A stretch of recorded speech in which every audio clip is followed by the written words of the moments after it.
Hello, and welcome to our study on the wonder of the Bible. When we started reading children's Bibles in our house, I was blown away. I never thought of the Bible as a complete story.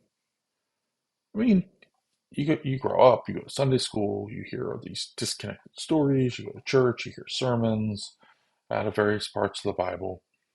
And yes, intellectually, I knew the Bible was a contiguous whole, but I never really thought about it. Everything was always summed up as like, be like this main character. Do this, don't do that. Then I read the Jesus Storybook Bible. It frames the Bible as a love story between God and man. And every story in the Bible is framed in this way. And if you have children in your home and you do not have the Jesus Storybook Bible, let me just recommend you go get it. God created mankind and loves mankind. Mankind rebelled, and God had to punish them. The rest of the children's Bible, it's all presented as various acts in this love story of redemption. At the end, when God finally brings his children home to heaven, and the Bible comes to a close, it reminds us that this was just the prologue, the first act. The rest of the story is waiting to be written in heaven. Blew my mind. I had spent my life seeing pieces, but never truly took in the wonder of the whole Bible. Certainly, I had never seen it presented as a love story. Another Bible we have presents it as the story of the snake slayer. I love it. Every chapter advances the battle between the serpent and the slayer. I've been haunted by this idea now for a long time. The idea that the Bible is a whole, and it's really been changing the way I read my Bible and I view my Bible. And I want to share that with you. We're going to ask um,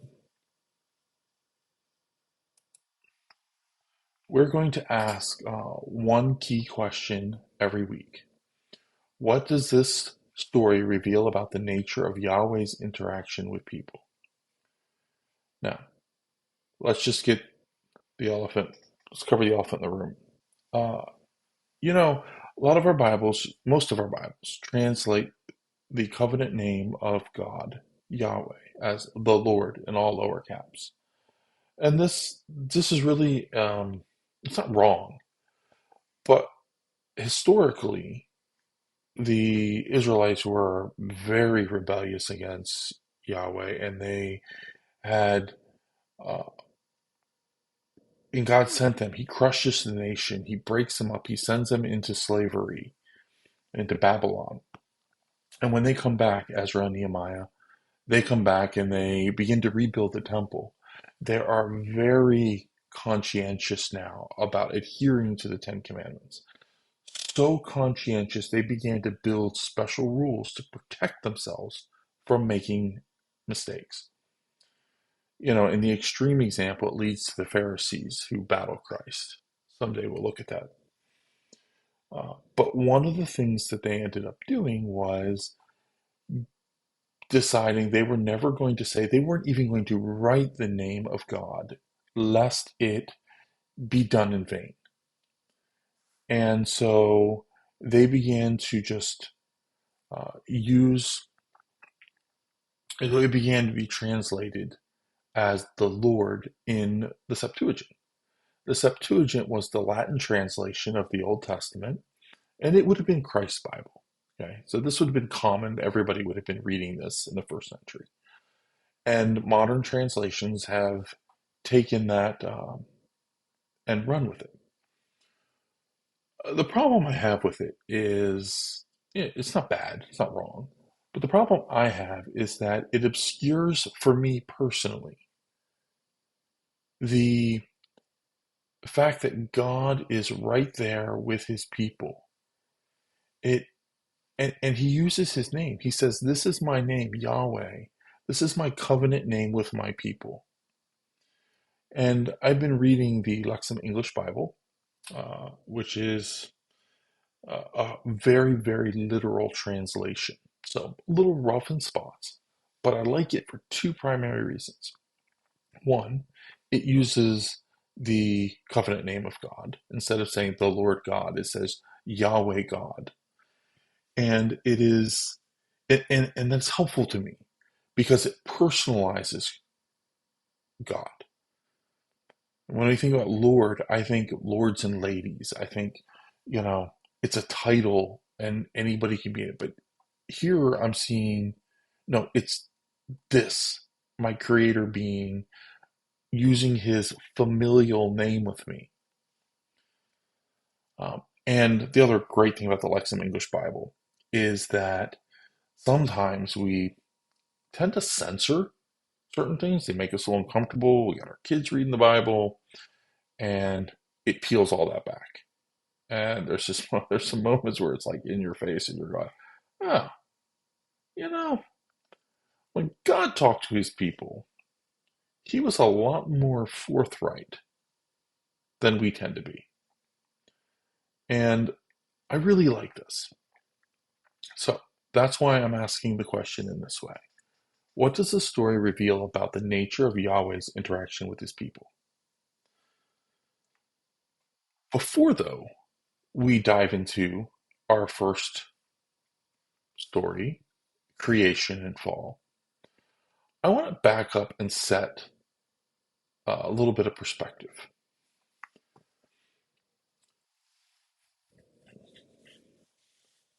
In the beginning, God creates the heavens and the universe, heavens and the earth. We don't generally process that statement very well. What does it mean that God created everything? What exactly is everything? About a big philosophical question. Let's try maybe an easier one. How big is the universe? Let me give you a little bit of an example. In 1970, September 5th, Voyager 1 was launched, and its mission was to go through Jupiter, Saturn, I think, a couple of the outer planets, and take a bunch of photos that we up close we'd never seen, do some scientific research, and then send those back. And then it would travel out and exit the solar system and provide sensor readings and stuff. Very cool. Exactly, roughly 20 years, 1990, Valentine's Day, 1990. The Voyager 1 is 3.7 billion miles from Earth, and it turns around and takes the famous family portrait of our solar system. We'll come back to that, but this 20 years, it went 3.7 billion miles from Earth. 22 years later, in 2012, Voyager 1 would finally exit the heliopause and be free of the sun. The heliopause is that place where the sun no longer exerts a gravitational pull. That is the edge of our solar system. Well, it would take fully 42 years to escape our solar system. Our solar system is just one star. A galaxy has billions of stars, and there are billions of galaxies out there. It's really big out there. It's hurt your brain big.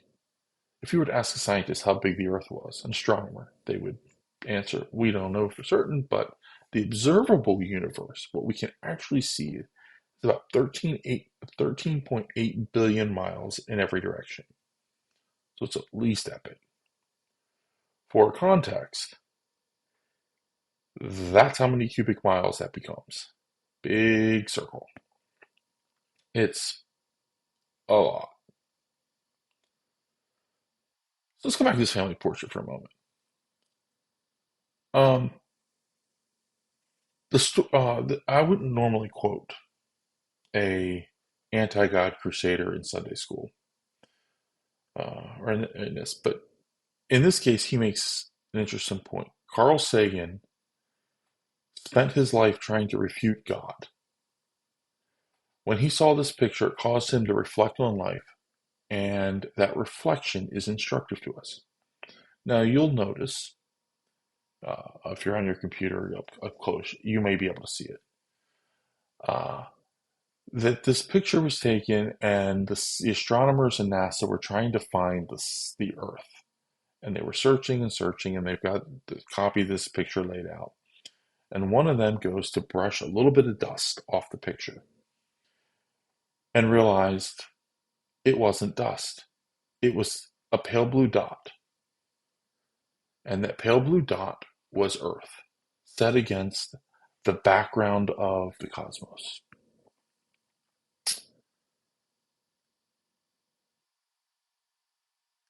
The Carl Sagan, looking at this, writes, "The Earth is a very small stage in a vast cosmic arena. Think of the rivers of blood spilled by all those generals and emperors so that, in glory and triumph, they could become the momentary masters of a fraction of a dot. Think of the endless cruelties visited by the inhabitants of one corner of this pixel on our scarcely distinguishable inhabitants of some other corner. How frequent their misunderstandings, how eager they are to kill one another, how fervent their hatreds." Sagan's got a really important point here. We forget that we are minuscule creatures on a small planet in a vast cosmos. Whenever I try to think about the size of the universe, it just hurts. My brain shies away. It can't comprehend how big and empty and vast it all is. It makes me feel small and helpless. Sagan can only turn to despair, but we have hope. We can rejoice with the psalmist when he writes, "Yahweh, our Lord, how majestic is your name in all the earth, who put your splendor above the heavens. From the mouth of children and infants you have found strength on account of your enemies, to silence the enemy and the avenger. When I look at your heavens, the work of your fingers, the moon and the stars which you set in place. What is man? What is a human being that you think of him, and a child of humankind that you care for him? And you made him a little lower than the heavenly beings, and with glory and with majesty you crowned him. You make him over the works of your hands. All things you have placed under his feet, sheep and cattle, all of them, and all the wild animals of the field, the birds of the sky, the fish of the sea, everything that passes along the paths of the sea. Yahweh our Lord, how majestic is your name in all the earth." I think about how big and amazing God is. He can take all of the heavens and hold them in his hand. He can speak and they come into existence.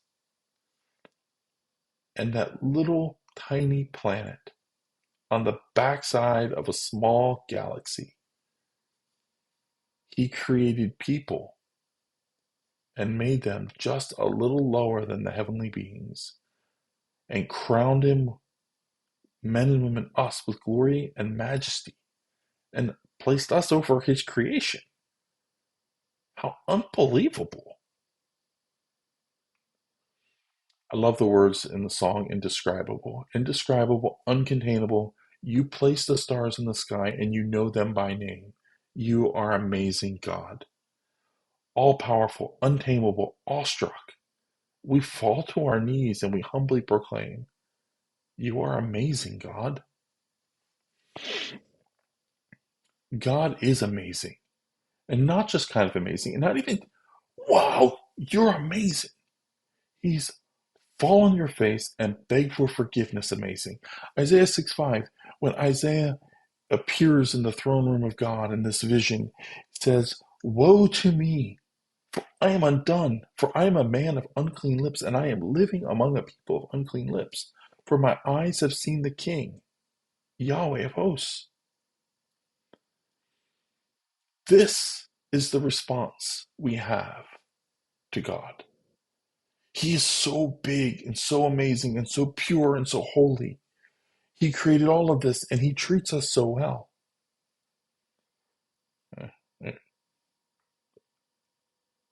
It's amazing who he is. But he's not just this big God who's terrifying and amazing. He's also the lover of my soul. As Ron Hamilton writes, Father, hold me safe in your arms. Father, keep me from all harm. I cast my care on you just like a child should do, trusting, loving all that you are. He's near to his people. He walks with them, communes with them, cares for them. He shepherds them. How can the great creator God of the universe, who made everything and maintains everything, in whose presence sin cannot exist, also walk with me, talk with us, dwell with us? It boggles my mind. It's truly the greatest mystery of the Bible. Folks like to go talk about all the free will and election and Trinity, and yes, they are very complicated doctrines that we can't process. But I'll tell you the biggest one of all, that he would die for a person like me, a rebel like me. But this is our love story. Yahweh, in his wisdom, created this vast universe. He placed us in it. He made us to be image bearers, that we would present his character and likeness to the world around us. And he has a plan.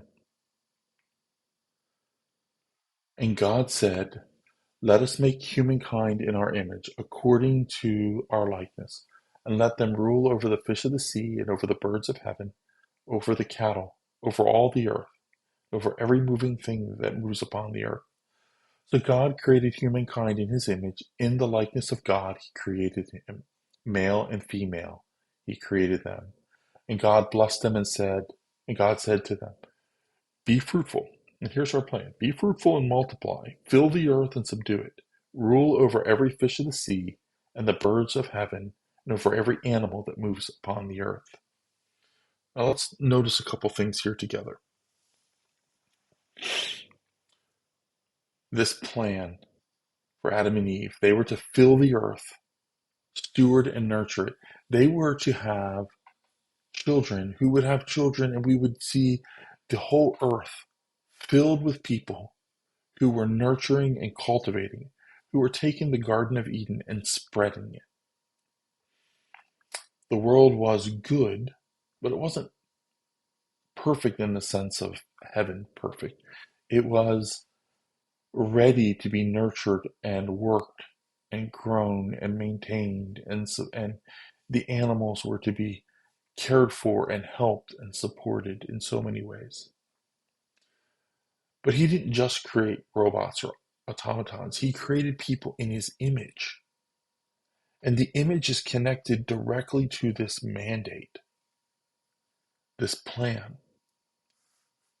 And so while there have been rivers of ink spilled around what it means to be in the image of God, I would observe this. It very much appears to me that it is reflecting, being in the image of God is for us to go fill the earth, nurture and cultivate the earth, and do it in a way that reflects him. We don't crush the earth. We nurture. We don't destroy plants and animals. We cultivate them. We use the earth for food, for clothing.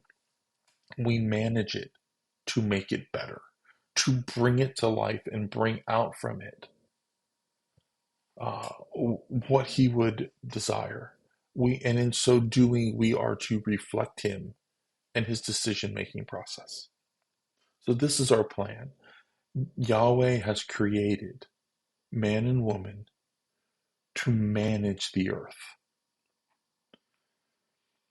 And when Yahweh God formed the man out of the dust of the ground, he blew into his nostrils the breath of life, and the man became a living creature. Now, this is really cool. Okay. I love this. Um, God speaks, and the universe comes into existence. And then he takes this moment and he says, let us do this thing differently.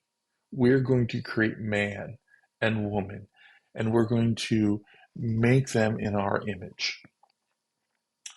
And then how does this happen?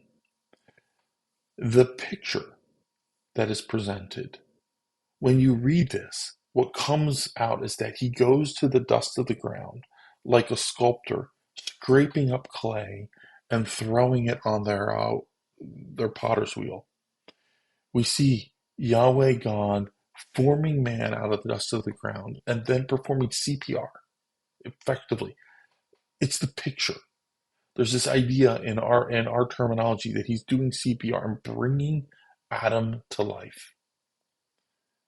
This is a level of interaction that we see from the creator of all the cosmos, who is managing all of that, how he is interacting with his creation, this special creation, this one that he loves so much. And Yahweh God took man and set him in the Garden of Eden to cultivate it and to keep it. And Yahweh God commanded the man, saying, from every tree of the garden you may freely eat, but from the tree of the knowledge of good and evil you shall not eat, for in the day that you eat from it, you shall surely die. So he doesn't just stop with creating Adam and setting him free. A very important thing goes on here.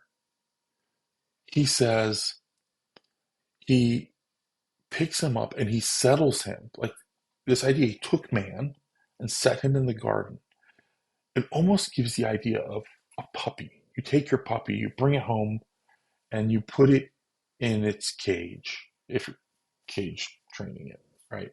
Or you put it in its bed and you show it where the bed is and the food and the water, and you're like, okay, now you don't go over here.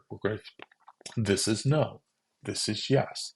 This is obviously Adam is far not a puppy, okay, but that's almost the paternal instinct that we see out of God is to do this, to come and set him and care for him and provide for him. He's got food and he's got boundaries to protect him. Then Yahweh God said, it is not good that man is alone. I will make for him a helper as his counterpart. So, this is really cool. God makes a statement, and then instead of just declaring it and doing it, he brings an object lesson to Adam. And out of the ground, Yahweh God formed every beast of the field and every bird of the sky, and he brought each to the man to see what he would call it. And whatever the man called that living thing was its name. And the man gave names to every domesticated animal and to the birds of heaven and to all the wild animals. But for the man, there was not found a helper as his counterpart.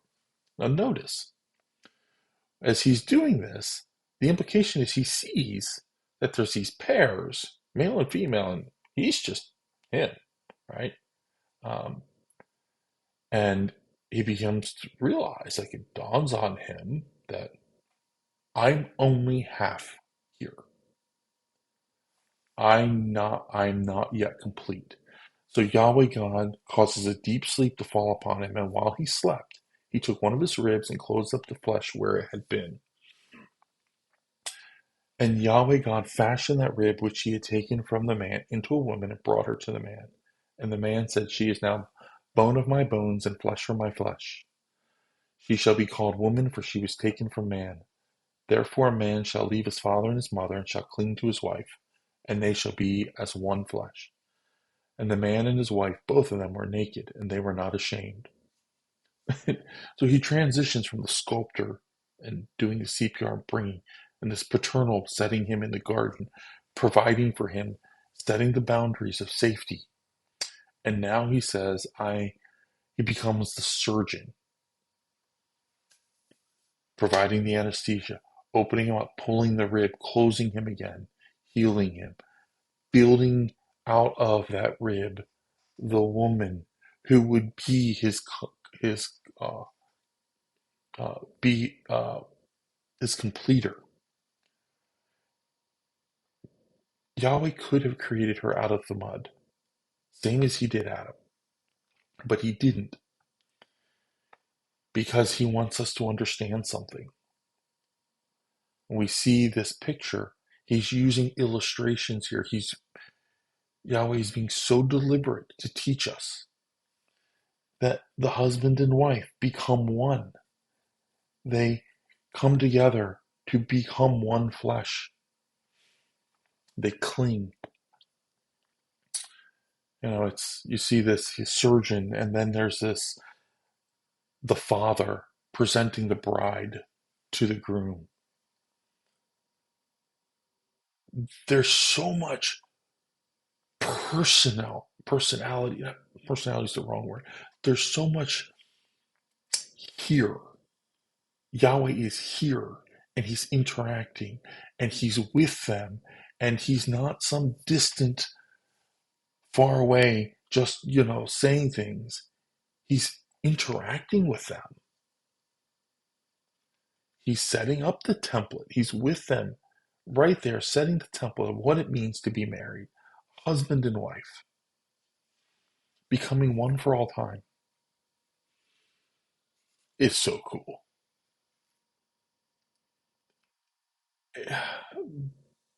But it didn't last.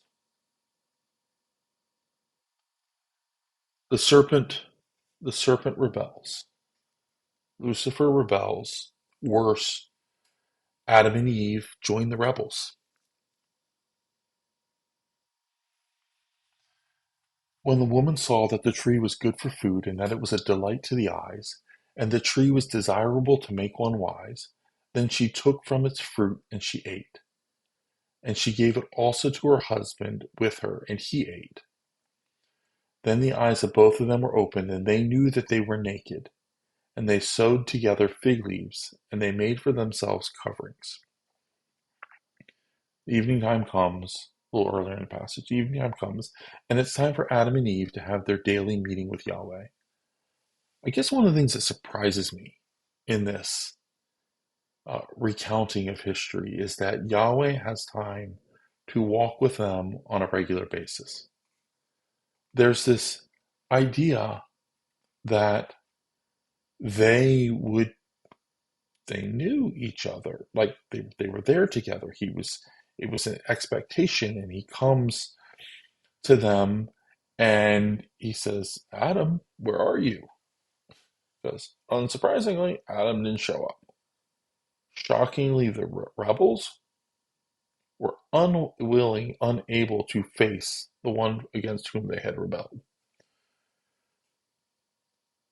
They had begun to understand something very important, that their rebellion had corrupted them. They are a people of unclean lips, and they dwell among people of unclean lips. They are undone, they are destroyed. They can't stand to face him. All they can do is hide in shame.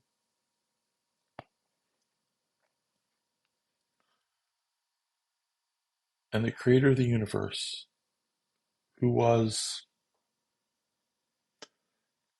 coming for a regular walk with his beloved creation, now becomes their judge.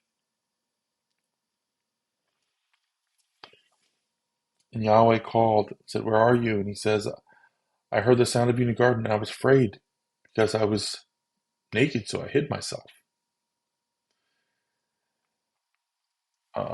And then Yahweh asked, who told you were naked? Have you eaten from the tree which I forbade you to eat? And the man replied, the woman you gave to be with me. She gave me from the tree of life, and I ate. And Yahweh God said to the woman, what is this you have done? The woman said, the serpent deceived me, and I ate. I was born second of 6 kids. This passage always stood out to me. Whenever we were in trouble, which happened a lot, we were always quick to slide as much blame as possible on someone else. Ironically, you don't have to have siblings for this to be characteristic of your life. As a parent of an only child, I hear this all the time. There's always a reason why it's not quite my fault, or not totally my fault, or someone else's fault, or, yeah, you get the idea. It's ridiculous, frankly. But Adam and Eve defaulted straight to, you made me do it. They went from innocent to scoundrels, from naked to ashamed. And so now, the judge, the courtroom is set, and Yahweh God said to the serpent, because you have done this, you will be cursed more than any domesticated animal, more than any wild animal. On your belly you shall go, and dust you shall eat all the days of your life. And I will put hostility between you and the woman, between your offspring and between her offspring. He will strike you on the head, and you will strike him on the heel. To the woman he says, I will greatly increase your pain in childbearing. In pain you shall bear children. To your husband shall be your desire, and he shall rule over you. And to Adam he said, because you listened to the voice of your wife, and you ate from the tree which I forbade you to eat, the ground shall be cursed on your account. In pain you shall eat from it all the days of your life. And thorns and thistles shall sprout for you, and you shall eat the plants of the field. By the sweat of your brow you shall eat bread, until you return to the ground. For from it you were taken, for you are dust, and to dust you will return. So, judgment. Adam and Eve and the serpent stand there before the judge of the universe. No, something is pointed out to me in one of the commentaries that I think is really interesting. The serpent and Adam are called out for their rebellion. Eve is not. She was deceived. She didn't have the same level of culpability as the others. And so as they stand there, Adam and Eve in their misery, waiting to be judged, they hear how Yahweh condemns the serpent to be the most hated animal on earth. Later in Leviticus, every creature that crawls around on its belly was declared unclean.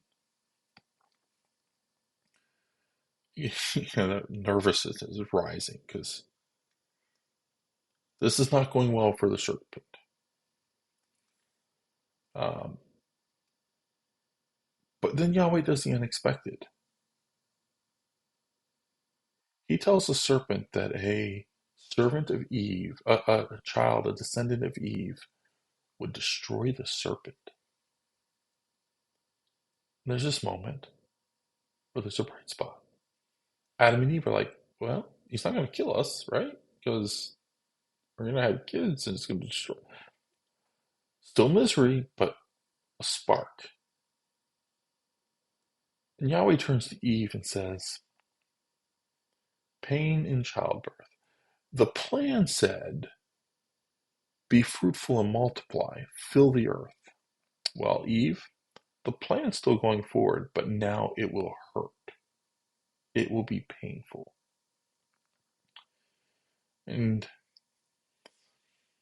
But there's a tempering to the pain. That statement that one of those children would destroy the serpent would help restore the relationship between the rebels and their creator. But there was a second part, and it's almost an observation by God that she would desire to resist God's order. When it says that Eve, desire would be to rule her husband, or it would be to her husband, he would rule. It's not a command for him to rule. It's a statement of fact. This is how God designed it.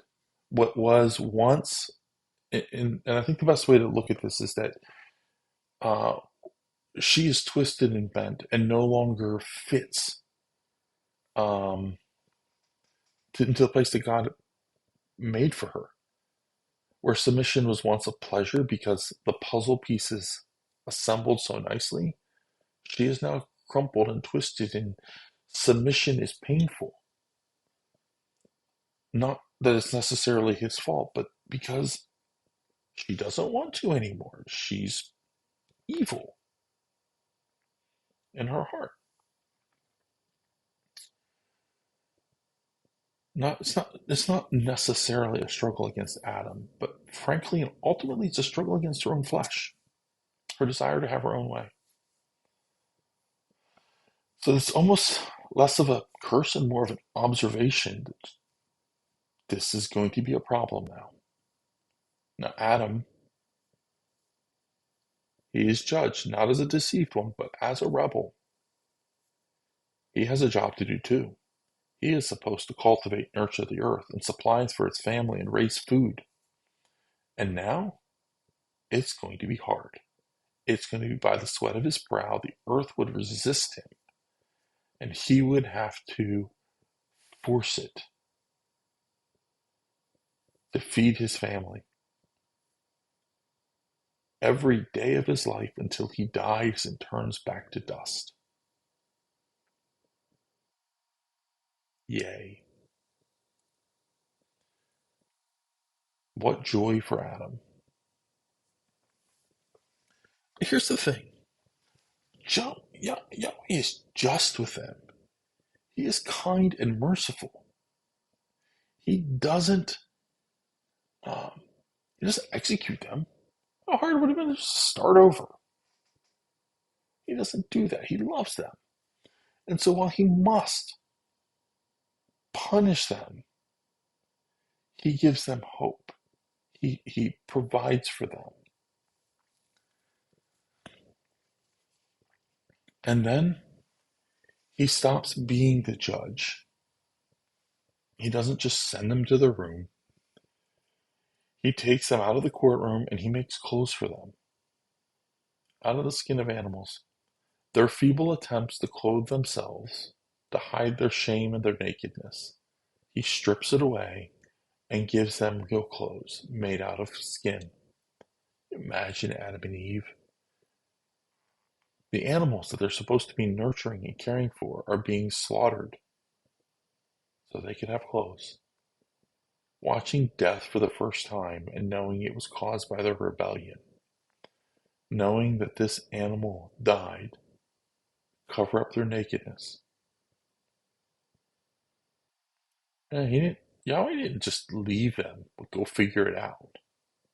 Even in his punishment, he is still loving and caring and providing for them. He's teaching them. And in so doing, he's showing them the consequences of their sin. Not aloof or distant, he's there with them, still caring for them in his love for them. There's one final act of love.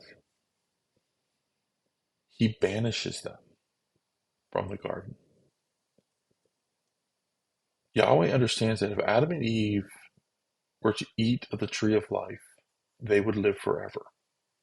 They would live a life defined by their sin, a life where they would forever wrestle with their sin nature. Instead of letting them live forever, constantly filling up sin, Yahweh took steps to ensure that they died. This is a gift. It is a kindness. We've looked at the God of the universe today and how big he is, to be able to hold the vast cosmos in his hands.